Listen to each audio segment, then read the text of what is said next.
Hello everyone, मैं हूं नितेश जाधव और वाइट बोर्ड स्टडी इस यूट्यूब चैनल में आप सबका स्वागत है। तो आज हम सीखने वाले हैं context free language and context free grammar, और इसमें हम कॉन्टेक्स्ट फ्री ग्रामर का डेफिनेशन भी देखेंगे और एक एग्जाम्पल भी सॉल्व करेंगे।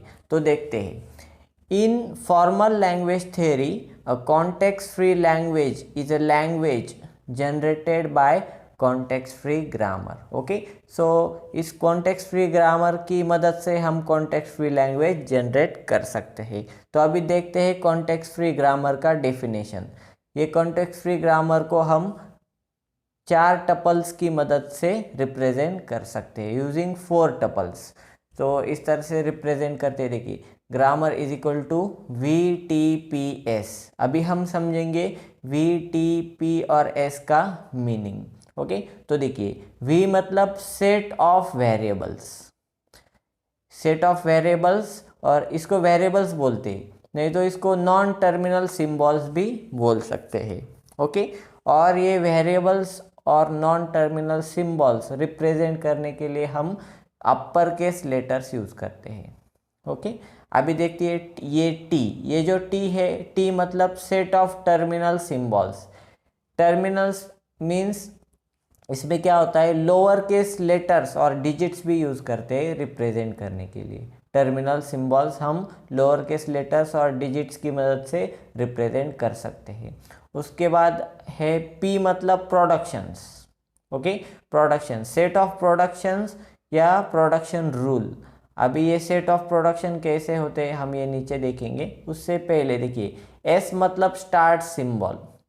It is a special symbol that is start symbol. Means ये जो स्टार्ट सिंबल है ये वेरिएबल को बिलोंग करता है, मतलब अपर केस लेटर्स में से ये एक होता है। It is a part of variable. Okay, variable में से ही एक आपका स्टार्ट सिंबल होगा। ओके, तो ये इस तरह से हम कॉन्टेक्स्ट फ्री ग्रामर को डिफाइन कर सकते हैं with the help of VTPS, with the help of this ये 4 टपल यूज करके। ओके, अभी देखेंगे ये प्रोडक्शन रूल क्या है, प्रोडक्शन कैसे लिखते हैं।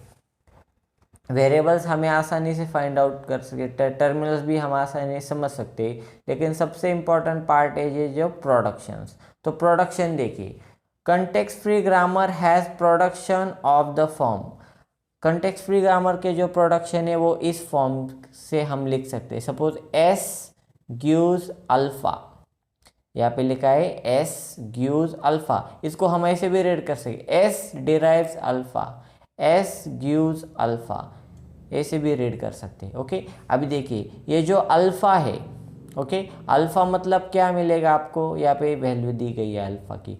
अल्फा इज इक्वल टू ये वेरिएबल्स और टर्मिनल्स का कॉम्बिनेशन हो सकता है। ओके, ये अल्फा मतलब आपके वेरिएबल्स और टर्मिनल्स का कॉम्बिनेशन। ओके, और ये जो S है, ओके, तो ये कैपिटल सिंबल है। ओके, मतलब this S belongs two variable.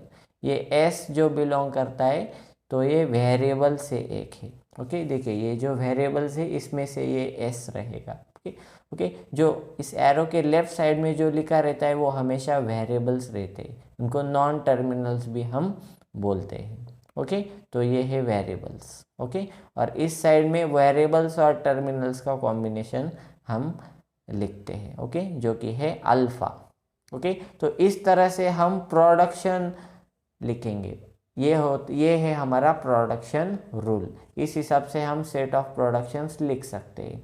Okay, तो इसको और समझने के लिए हम एक एग्जांपल लेते हैं। ओके, अभी देखिए example, language that generates equal number of A's and B's in the form A⁻n B⁻n। ऐसी लैंग्वेज है जिसकी मदद से हम इक्वल नंबर ऑफ A's और equal number of B's generate कर सकते हैं। ओके, सपोज A⁻n है तो B⁻n ही रहेगा। ओके, A⁻n B⁻, अगर उसके लैंग्वेज के जो स्ट्रिंग जनरेट होगी अगर हम वो लिखते हैं तो इस हिसाब से आएगी। लैंग्वेज में L मतलब लैंग्वेज इक्वल टू एक ए मिलेगा तो एक बी मिलेगा, नहीं तो दो ए मिलेंगे तो दो बी मिलेंगे। इस हिसाब से हमें सेट ऑफ स्ट्रिंग्स मिल सकते हैं, a raise to n, b raise to n, same number of as and same number of बीज। ओके, सो अभी ये जो स्टेटमेंट दिया है, ये जो लैंग्वेज दिया है, इसके लिए हमें कॉन्टेक्स्ट फ्री ग्रामर लिखना है। ओके, इस लैंग्वेज के लिए हमें लिखना है कॉन्टेक्स्ट फ्री ग्रामर। तो अभी देखते हैं, the CFG context free grammar for this example will be as follows। Okay, अभी context free grammar की डेफिनेशन कैसे है, तो हम लिखते हैं grammar equal to VTPS। Okay, तो जो वेरिएबल्स है मतलब V, टर्मिनल्स मतलब T, P मीन्स प्रोडक्शंस और S means start symbol. Okay, अभी देखते हैं इस लैंग्वेज को जनरेट करने के लिए हमें जो ग्रामर लिखना है तो उसके वेरिएबल्स, तो हमने S, A दोनों कैपिटल, वेरिएबल्स हमेशा अपर केस लेटर में लिखने हैं। ओके, तो S और A ये दो वेरिएबल लिए। उसके बाद है टर्मिनल्स, टर्मिनल्स हमेशा लोअर केस लेटर या अल्फ़ाबेट्स, लोअर केस अल्फ़ाबेट्स या डिजिट्स भी ले सकते हैं। ओके, तो इसमें टर्मिनल से A, B, lower case a lower case b. उसके बाद अब ये प्रोडक्शंस। ओके, तो ये जो है प्रोडक्शन से, ओके, ये पी की वैल्यू, ये प्रोडक्शन, कितने प्रोडक्शन है तो दो। देखिए S gives a, capital A B, उसके बाद A gives a, capital A B, और ए की और एक वैल्यू देखिए, ये ए कैपिटल ए बी ये भी वैल्यू है और ए की ये दूसरी भी वैल्यू है एप्सिलॉन। ओके, तो और उसके बाद ये एस मतलब स्टार्ट सिंबल, स्टार्ट सिंबल हमने क्या है यहाँ पे एस ही लिया है, तो यहाँ पे एस ही आएगा। अभी ये जो प्रोडक्शन दिया है, इस प्रोडक्शन की मदद से हमें ये लैंग्वेज या इस तरह की स्ट्रिंग कैसे मिलेगी वो हम चेक करेंगे। ओके, तो आगे देखिए, तो स्टार्ट सिंबल है एस। ओके, तो पहले एस का प्रोडक्शन हम एज इट इज़ लिखते हैं, तो यहाँ पे लिख दिया एस गिव्स ए बी, ये देखिए एज इट इज़ लिख दिया। उसके बाद अभी देखिए ये जो ए है, ये जो ए है इसकी हम वैल्यू सब्सटीट्यूट कर सकते हैं। ए की वैल्यू क्या है, A gives a capital A B, तो यहाँ पे देखिए वैल्यू सब्सटीट्यूट कर दी, ये A as it is. Okay, ये बी एज इट इज़, और ये ए के लिए वैल्यू सब्सटीट्यूट कर दी ए बी। यहाँ पे मैं ब्रैकेट में लिखता हूँ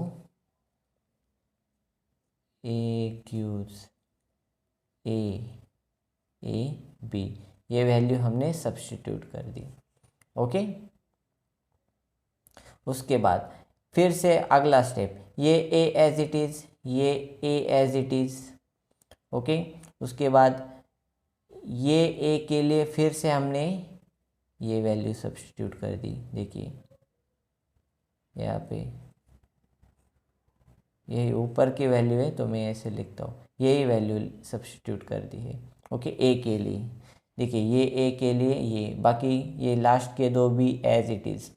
ओके, अभी उसके बाद देखिए, अभी ये ए की वैल्यू सब्सटीट्यूट करेंगे तो ये नंबर ऑफ एज और नंबर ऑफ बीज हमें जितने चाहिए मिल सकते हैं, लेकिन इसको हमें कहीं पे टर्मिनेट भी करना होता है। ओके, तो देखिए यहाँ पे ए गिव्स एप्सिलॉन, ए के दो वैल्यूज़ है, ये भी वैल्यू है और ये भी वैल्यू है, ए गिव्स एप्सिलॉन। तो ये जो एप्सिलॉन है इसका यूज़ क्या है, it works as a terminator, ये एज अ टर्मिनेटर यूज़ होता है। अभी देखिए कैसे। ओके, तो देखिए अगली स्टेप, ये ए लिख दिया एज इट, ये ए लिख दिया एज इट इज़, ये ए लिख दिया एज इट इज़। अब इस ए की वैल्यू क्या लिखिए, ए गिव्स एप्सिलॉन, तो देखिए मैं यहाँ पे लिखता हूँ ये ऐसा प्रोडक्शन है, देखिए हमने लिखा।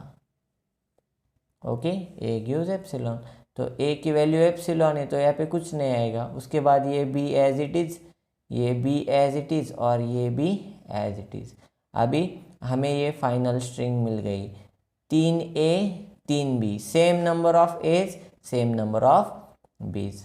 ओके, तो a�3, b�3, मतलब हमें इस प्रोडक्शन की वजह से, इस सेट ऑफ प्रोडक्शंस की मदद से हमें क्या मिलेगा, a�n, b�n same number of as and same number of B's की कोई भी हम स्ट्रिंग ले सकते हैं। इस प्रोडक्शन की मदद से हमें same number of as and same number of B's की कोई भी स्ट्रिंग हमें मिल सकती है। ओके, तो इस तरह की स्ट्रिंग मिलने के लिए हमने ये प्रोडक्शन लिखे हैं।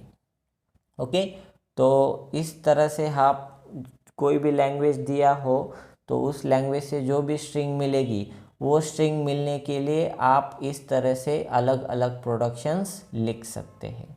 ओके, तो अगर ये वीडियो आपको पसंद आया हो तो चैनल को लाइक, शेयर और सब्सक्राइब ज़रूर कीजिए। Thank you.